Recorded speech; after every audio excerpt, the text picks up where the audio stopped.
అదే RTV app వార్తల్ని క్షణాల్లో చదివే అవకాశం ఉంటుంది. ఒక న్యూస్ పేపర్, ఒక టెలివిజన్ ఛానల్ మీ చేతుల్లో ఎప్పుడూ ఉంటాయి.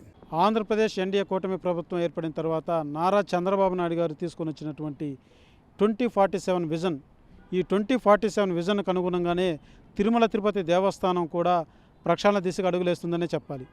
ఏదైతే నారా చంద్రబాబు నాయుడు ప్రవేశపెట్టినటువంటి ఈ 2040 విజన్కు పూర్తి స్థాయిలో మార్పులు చేర్పులతో కూరుకున్నటువంటి విధి విధానాలతో ప్రకటబందీ అయినటువంటి ప్రణాళికతోటి విజన్కు అనుగుణంగా అడుగులేస్తుంది టీటీడీ.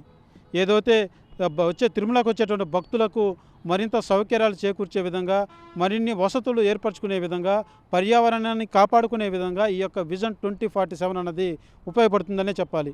ఇది భక్తులకు మరింత చేరువగా, వచ్చేటువంటి భక్తులకు మరింత భక్తి భావాలు పెంపొందే విధంగా అయితే ఈ యొక్క విజన్ 2040 యొక్క ముఖ్య ఉద్దేశమని కూడా తెలియజేస్తున్నారు. ఇప్పటికే కొండ మీద అనేక సౌకర్యాలు ఉన్నప్పటికీ వాటిని మరింత మెరుగైన సేవలు అందించేలాగా, మరింత సౌకర్యవంతంగా భక్తులకు అందించేలాగా, తిరుమలకు వచ్చేటువంటి భక్తులకు పూర్తిగా దైవ చింతన ఏర్పడేటువంటి విధి విధానాలను అయితే టీటీడీ ఈ యొక్క విజన్ 2047లో అయితే రూపొందిస్తున్న పరిస్థితి అయితే కనబడుతుంది. ఇప్పటికే కొండ మీద అనేక ప్రైవేటు గెస్ట్ హౌస్లు ఏర్పరచుకోవడం జరిగింది. వాటిని కూడా ఆయా డోనర్లకు సంబంధించి పేర్లు అయితే ఉన్నాయి. వాటన్నింటినీ కూడా దైవానికి అనుగుణంగా ఉండే విధంగా, ఆధ్యాత్మిక క్షేత్రం కాబట్టి అక్కడ పరిస్థితులకు అనుగుణంగా ఉండే విధంగా అయితే పేర్లు మార్పుల వ్యవహారంలో కావచ్చు, మరియు వచ్చేటువంటి భక్తులకు విడుదలకు సంబంధించి ఏర్పాటు చేసేటువంటి అతిథి గృహాలు కావచ్చు, వాళ్ళకి అన్న ప్రసాదాలు అందించేటువంటి విధానాలు కావచ్చు, అనేక సేవలు మరింత మెరుగుపరుచుకునే దిశగా అయితే ఈ యొక్క 2047 విజన్ అన్నది మాత్రం ఈ యొక్క అడుగులు వేయనున్నట్టు తెలుస్తుంది. అదేవిధంగా తిరుపతి ఇప్పటికే స్మార్ట్ సిటీ అయినప్పటికీ తిరుపతి స్మార్ట్ సిటీకి ఇప్పటికే రాష్ట్ర ప్రభుత్వం నిధులు కూడా కేటాయించినటువంటి పరిస్థితి.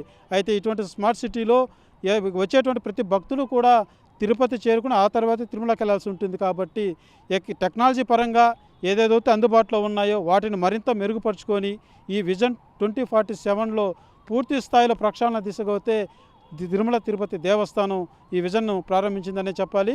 రాష్ట్ర ప్రభుత్వం తీసుకుని వచ్చిన ఈ విజన్కి టీటీడీ కూడా పూర్తి స్థాయిలో దాన్ని అనుగుణంగానే అడుగులేస్తుందనే చెప్పాలి.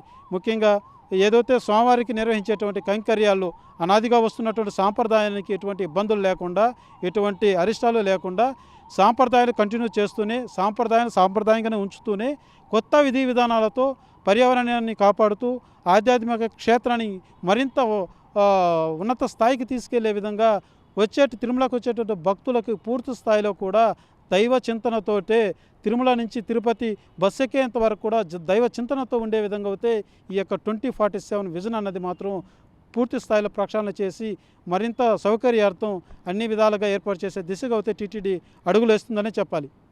కెమెరా పర్సన్ అశోక్తో సురేష్, ఆర్టీవీ తిరుపతి. మరిన్ని వీడియోస్ కోసం ఛానల్ ని సబ్స్క్రైబ్ చేయండి. లేటెస్ట్ అప్డేట్స్ కోసం వాట్సాప్ ఛానల్ ని ఫాలో అవ్వండి. ఆ లింక్ డిస్క్రిప్షన్ లో ఉంది.